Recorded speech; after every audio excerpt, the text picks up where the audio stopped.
Hi, my name is Carol Kralik. I'm a member of the Stark County Beekeeping Association. I've kept bees about 15 years, and I'm going to talk to you today about where to put your hives. I love keeping bees. I've had an awful lot of successes, I've had an awful lot of failures, and I've really learned to come to love the people that I keep bees with, that help me, that I help, made a lot of fabulous friends, and really got to learn a lot about one of my very, very favorite stinging insects. As I said, today's talk will be about hive locations. So, first of all, a little bit of terminology. Any place that you put a beehive is called an apiary or a bee yard. The terms are interchangeable. If you have one beehive at your house, you have an apiary. If you put 49 more beehives at your house, you have a single apiary. And now, if your best friend Suzanne's getting a little jealous and needs to have her own beehive, but she wants you to take care of it, then you put a beehive at her house, and now you have established two bee yards.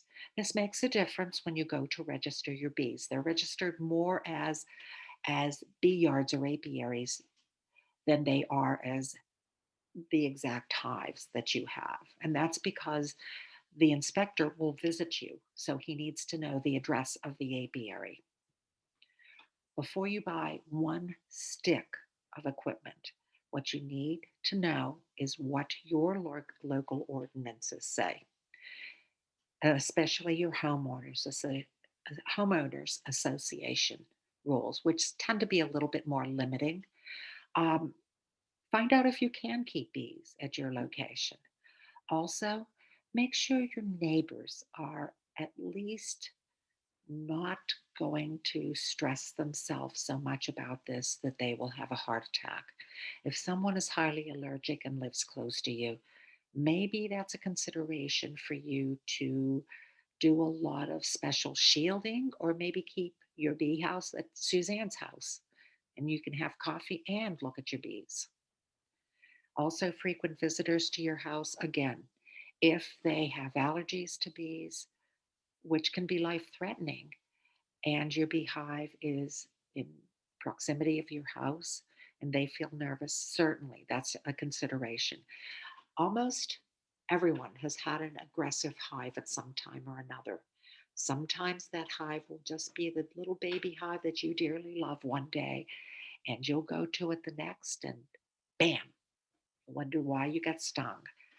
Doesn't always happen, but it's happened to all of us probably at least once. Be aware of Ohio laws. There are the apiary laws, Section 909 of the Ohio Code. Go visit it. It says that one of the things that it says, amongst others, are that you must register your hive with the Ohio Department of Agriculture. Also, spend some time looking at the Ohio State Beekeeping Association's best practices, best management practices. This helps you place your hive. It'll tell you where a good place is, how to be protective about your neighbors, and spend a little time finding out what it says. And I'm telling you this because there's something in the works. Who knows if it will become law? But there is a House Bill 496 in the works. It's passed the House, hanging out in the Senate, Ohio Senate right now, that grants you immunity from your bees stinging someone, hurting them, and having that person bring legal action against you and your bees. You will be immune from this if you register your hive and you have documented that you are practicing the OSBA's best management practice. It's not law yet, but certainly, hopefully, it will be someday, although this is a very rare occurrence. But it's protective of you as a beekeeper. And besides which, it is always a good move to know the OSBA practices and to register your hive. OSBA best management practices: put your hive at least 10 feet from property lines. Some ordinances require that you move it back even farther. If it's less than 40 feet from the property line. Make sure you have at least a 6-foot barrier to redirect the bees in their flight path. And don't put your hive within 50 feet at least of an animal that can't escape stinging insects. Because sometimes, as I said, they can become aggressive, or if you're in the hive and they just decide that they don't want you in there, then they can maybe go after anything that moves. Be careful. Place your hive where you can observe it and manage it, especially observe it. Bees are wonderful things to watch, and you'll begin your learning path on bees by just sitting next to your hive. And one of the first things you'll learn is that if you sit next to your hive, you will not immediately get stung. As long as you mind your own business sitting next to your hive, and they're minding theirs, believe me, because they have lots more important things to do than be attentive to you. You can learn a lot about what your bees are doing. So make sure you can place it in a place where you observe it, but where all living companions in your life are safe. Visit it at different times of the day. Your bees will be doing different things. In the morning, you'll watch a lot of them go out. At about 3 or 4 in the afternoon, especially on a sunny day, you can't believe the traffic coming back. They've gone on their gathering flights and come back with their pollen and with their nectar to store it for when there's a time of nectar deprivation, or to pack in pollen so that they can raise more brood. You'll learn all about this. You'll learn that they're all bringing in the same color pollen. Oh, wait, they're not. Wait, this one's white. What is that? And you'll be able to go to the Ohio State University's phrenology site, find out what's in bloom in your area, and then go to a pollen chart and find out the color of the pollen of the flowers that are in bloom. It's a pretty cool thing to do. Uh, when you get your hive, when you establish it, you'll be able to look in frequently. You will need to look in frequently to make sure that they're building out wax, to make sure that your queen is there. You can see, if you can't find the queen, you can see evidence of her laying. And to make sure that everything is, you have a queen right hive that is doing well. So, where do you not want to put hives? Be very, very suspicious of the dandelion-less lawn. If the chem lawn truck has been set up outside and you notice they brought in a porta potty so the guy doesn't even have to go home, he could just sit there and spray all day, you would want to move your hive as far away from it as you possibly can while still being on your property, perhaps down or upwind of it, any activity like that, certainly.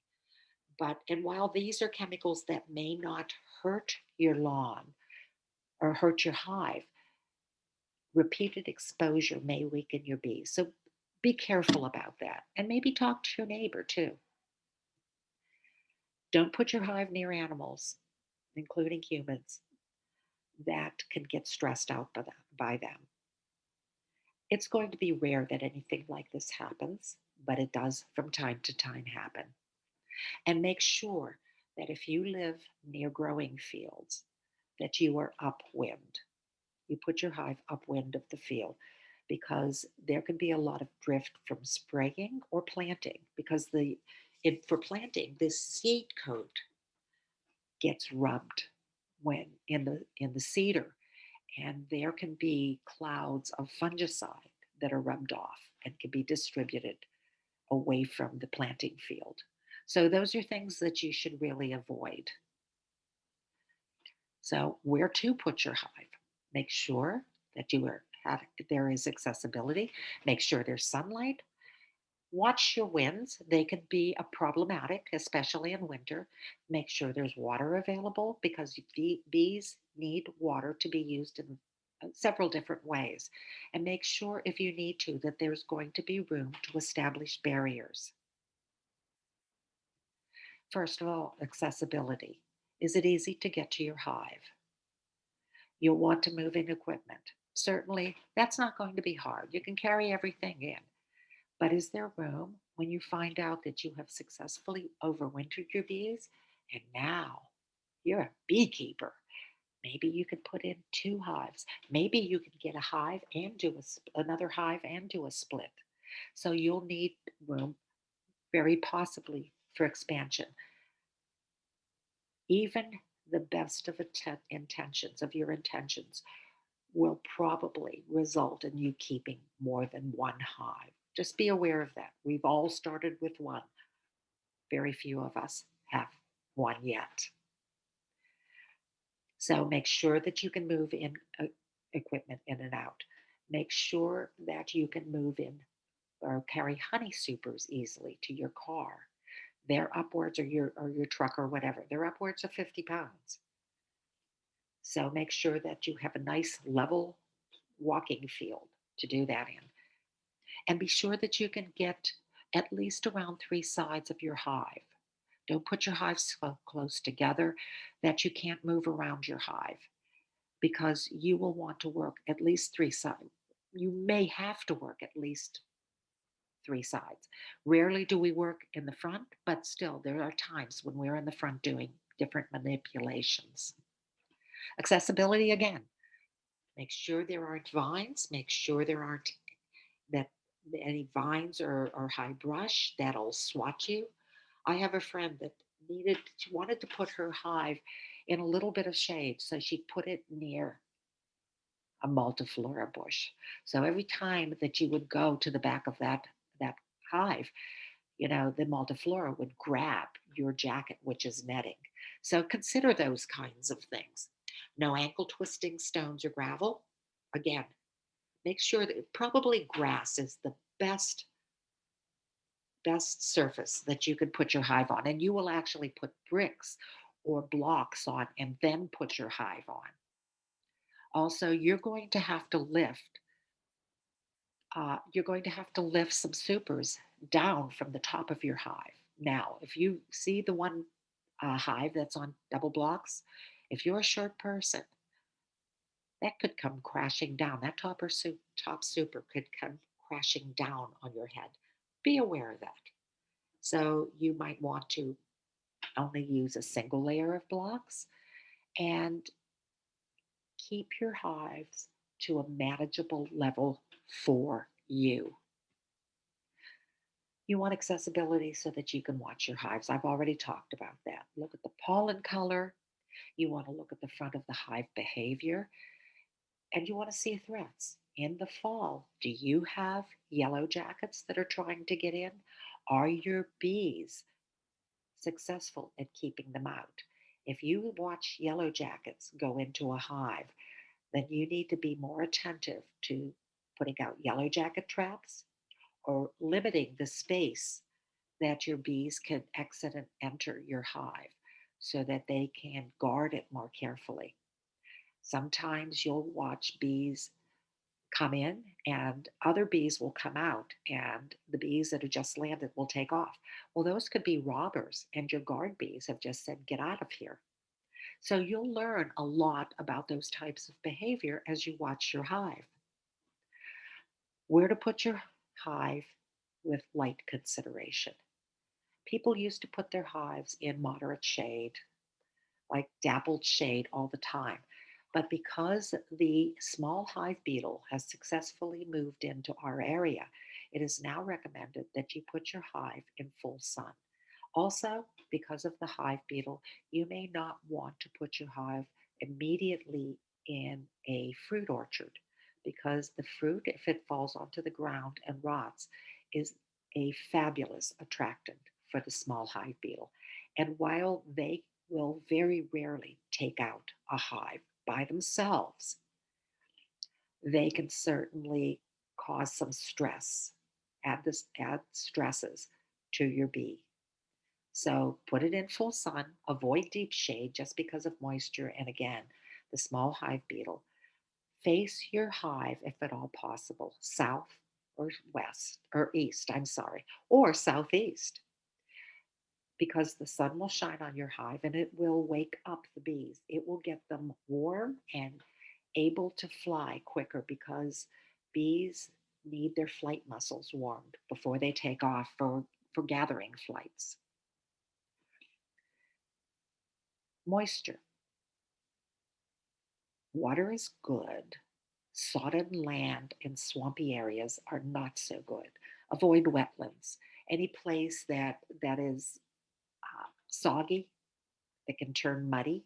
Besides the water consideration, it's or the walkability of it, you are going to be taking something heavy down. So that is a cause for concern. Also, you will probably be using open screened bottom boards, and that, especially in the summer, and sometimes that will allow moisture as the movement in the hive sort of wicks up the air underneath. That will allow moisture to enter your hive. In the winter, it's not problematic, but if you forget to put your bottom board slider in this in the or in the summer, it's not problematic. But if you forget to put your bottom board slider in for winter, it could aid in just a colder climate and a wetter climate in your hive. Also, elevate for dryness. Very few people, in fact, I don't know any, keep their keep their hives close to the ground. Almost all of us put them on some type of platform, whether it be uh, whether it be concrete blocks or uh, a couple of boards that are spanned across concrete blocks. But we all elevate our hives. But you will need a water source. This doesn't mean the wetlands or the swamp nearby. Provide water if nearby water sources are unacceptable. What does that mean? That means that your neighbor's pool is an unacceptable water source. I can't imagine your neighbor being very happy about that, or your pool. And bees tend to preferentially love swimming pools. So start them out with a water source nearby that is not the pool. Make sure, especially if there's not a water source within a half a mile, that you keep one available. Now, the problem is that you can't let this run dry. If you provide a water source, make a landing pad in it, and this can be rocks, this can be a rope, a polyester rope that's coiled in it, and keep it filled. Bees mark their water source and return to it. That will be theirs. Your bees, if they go to your water source, will mark it as theirs. And usually it's only one colony, so that you need to keep that filled, because if it suddenly goes dry, they're going to have to go suddenly and look for a water source. If you see bees just hanging out, sipping from that puddle in your driveway or in your garden, they love muddy water, just like any good dog does. It's thought that muddy water is filled with minerals. So let them get their minerals from muddy water if you must.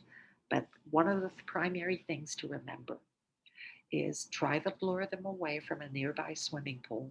And also, once you have established a watering hole, keep that watering hole watered all the time.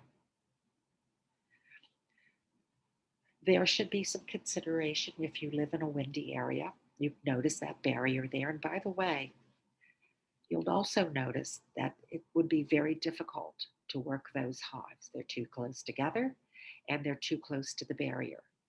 But you might have to erect, erect some barriers, especially if it's windy. Doesn't matter too much in the summer, although the kinds of winds that we've been having could topple hives. So make sure they're adequately weighted. But in the winter, they can substantially decrease the temperature of a hive. And the bees will maintain temperature in their cluster, but they will have to work harder.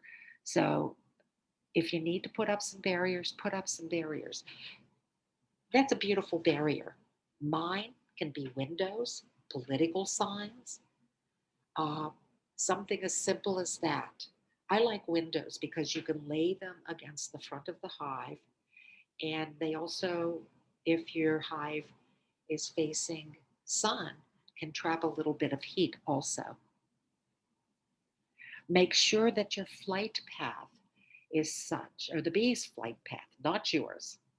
The bee's flight path is such that your neighbors or animals or any area where there could be traffic are kept safe from the bees. And again, you'll want to put barriers to direct them up.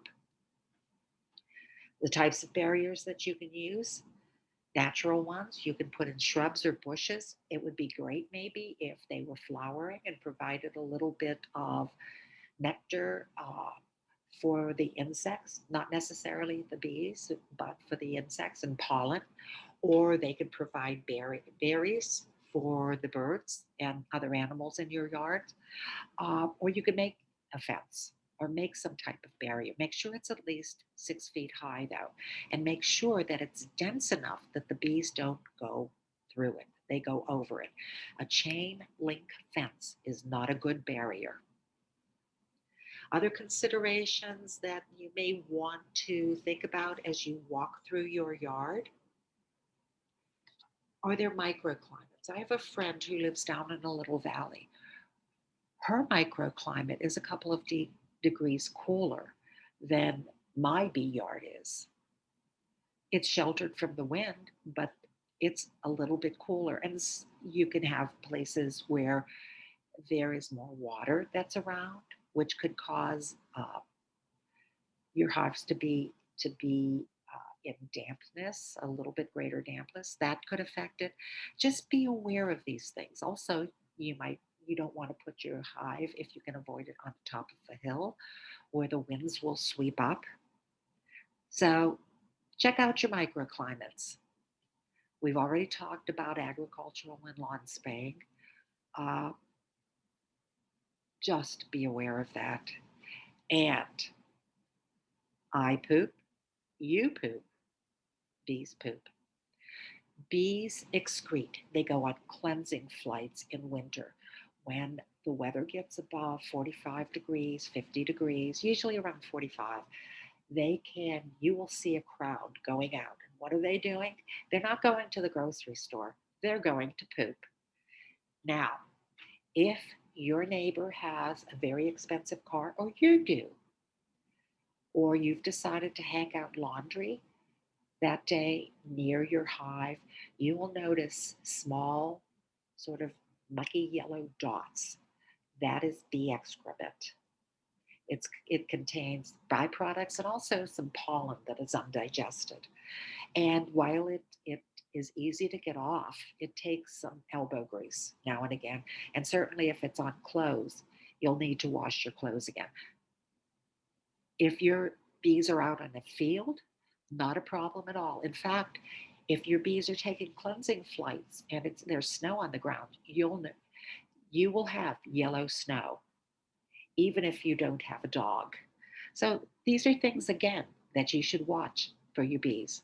It's a learning experience.